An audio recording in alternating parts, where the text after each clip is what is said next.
I mentioned at the top, no government has increased spending by as much as this government since Whitlam.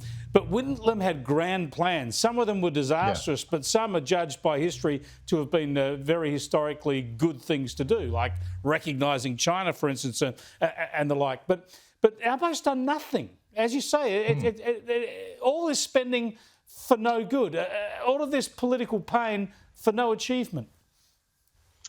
And the one thing he's going to have going for him, though, in the election, and it's the weight of history. We haven't voted out a first-term, full-term government in a long time, since, 90-odd years ago.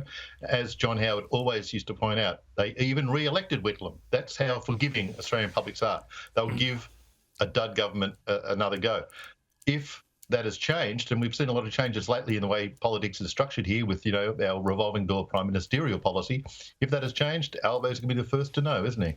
I think it's changed already. I think effectively Tony Abbott won in 2010, and it's only Windsor and Oakshott going against their electorates that meant it didn't happen. But we will see. Just on matters vehicular, the V8s are coming back. EV sales are going down, so some of the manufacturers are thinking it's time to bring back V8s. Isn't that a turnaround? In my world, Chris, they never left. There's some great bargains, by the way. If people want to snap up old V8s, just go scoping out your car sales or other online sites. Type in V8 as your search and go low to high, and you'll find some real ripper deals.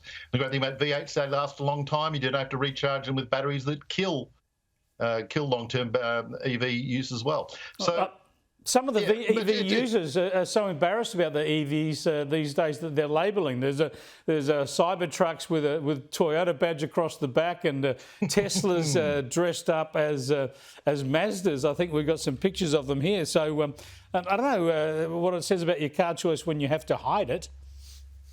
Well, this is a left-on-left war, isn't it? The people who generally bought Teslas were kind of, rich lefties, and now they're being attacked by people who are, again, from the left, who despise Teslas because of, obviously, the ownership, Elon Musk.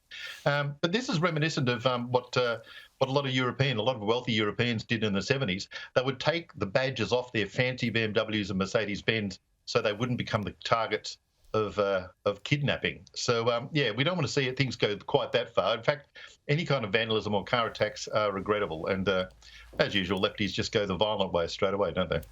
Indeed. Look, talking about lefties, I want to show you one very sad young lefty. That is Greta Thunberg, who used to campaign about the climate. Now she's out there the whole time against Israel. Have a look.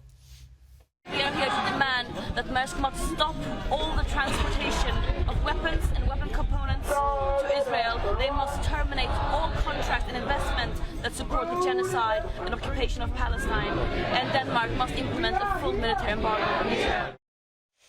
I can't be flippant about this, Tim. It just breaks my heart to see someone like that and to think about of all the horrors that would operate under Islamist Hamas rule in Gaza, the life she would have or what she'd be subjected to, yet she gives these people her support.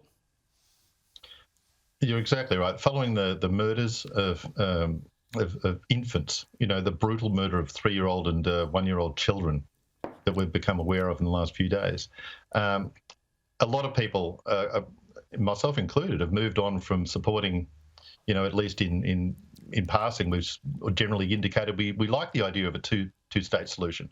Well, I kind of like the idea of a two-state solution even more now, but it's one big state of Israel and a smaller state of Israel next to it. That, for me, right now, is a two-state solution we can go with.